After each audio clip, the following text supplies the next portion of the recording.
Today's show is brought to you by Skillshare.com.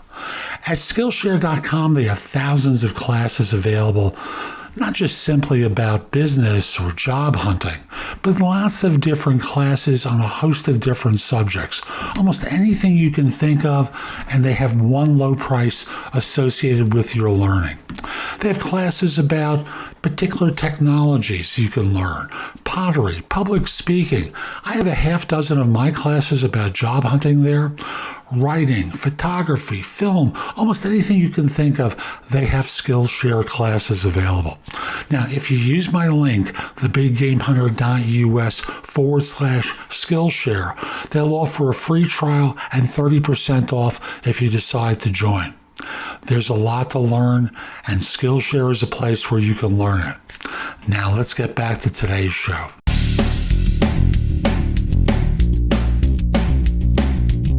This is No BS Job Search Advice Radio, episode 2077. I'm your host, Jeff Altman, the Big Game Hunter, and welcome!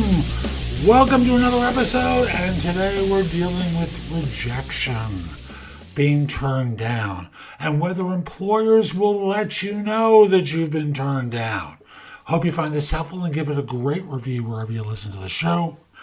Please do give it a good review. It does help other people discover it. And I'll just simply say, we'll be back in just one moment. Top Resume is a solid service to get you a better resume. Reasonably priced. It's not a premium service. It's for people like you and I who can afford a certain amount of money and also need a great result. And even better, they have a plan through a firm that allows you to stretch your payments for service over the course of the year to something like $20 some odd or $30 some odd per month, so that you don't have to write a large check, which right now, if you're not working, is really important to you. So use the link in the show notes. It will help you get a resume, and if you want, a LinkedIn profile done for you very inexpensively.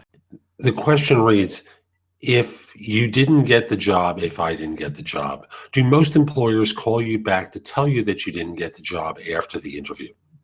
So this is a question about being rejected and what employer, and I'm going to add in recruiter behavior is like if you're being turned down for a job.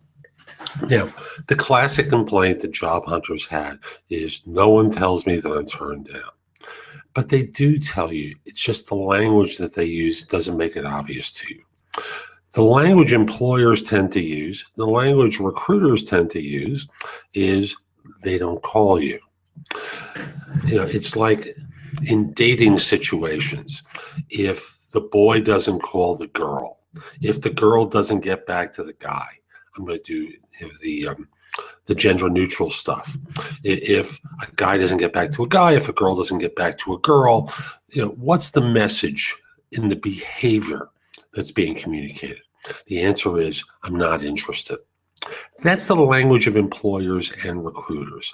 When they're interested, they are all over you. They are reaching out to you. They're confirming information. They're trying to get a sense of what you're looking for in the way of salary.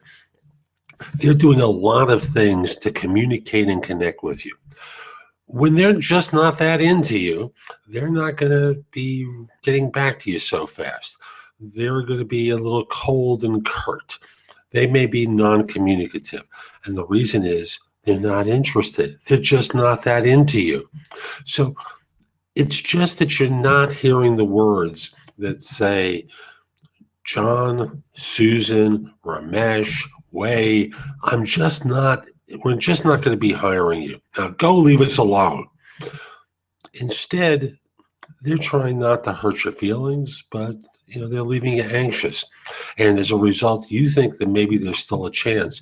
And statistically, it is so rare that after a long period of time, they're going to get back to you. Now, if in the course of your interviewing, I want to give you this tip because I think it's very helpful. In the course of your interviewing, you may be asked, you're asked if you have any questions. And at the very end of your list of questions, I want you to ask this. as you're looking at this first round of interviews, what's your timeline for making choices? Well, we're not absolutely certain about that. Well, do you think this is going to be going on for a week, a month? How long do you think it's going to take before you narrow it down to second interviews? Oh, and you can say, I'm not looking for a commitment that's cast in stone. But if you say 2 weeks and it's a month from now, I got a pretty clear message about your lack of interest, right? So could you give me a sense of what your timeline is? And that's as general language. And I don't want you to treat that like it's cast in stone. Treat it like it's a guideline, that it could be a few days later than that. Now, once it's a few days after what they say, the probability is you're not going to get called back. It's certainly possible, but the probability is against it. So there you'd have your answer. And if you want to get the phone call, I'd simply say, it's like the breakup phone call. Call up and said, it's not you, it's us. We need someone who has this. A lot of firms don't want to do it. Now, it's U.S. centric answer that I'm going to give here, but the short version is it's not in their interest. It's a waste of time for them. All that's going to happen is you're going to hear something, get angry, and argue with them. And why should they want to put themselves through that? Now, in other nationalities, there may be different reasons for it, but generally, firms don't want to make that phone call, and recruiters clearly don't want to make that phone call. I'll speak as a recruiter. I've had situations where people argue with the feedback that I'm relaying from my client, but they didn't ask me about that. Well, often what it is they're extrapolating information based upon the answers that you did give, to give them a clear idea that you haven't done what they didn't ask you to do, didn't ask you about. There are indirect ways that firms can probe in the course of the interview to get their answer. So recognize that you're turned down. There's no arguing. They don't want to put themselves through it. Treat their silence as your answer. That's probably the best advice I can give you. So that's today's show. I hope you found it helpful. And if you did, I've got a lot that's in the show notes that will help you.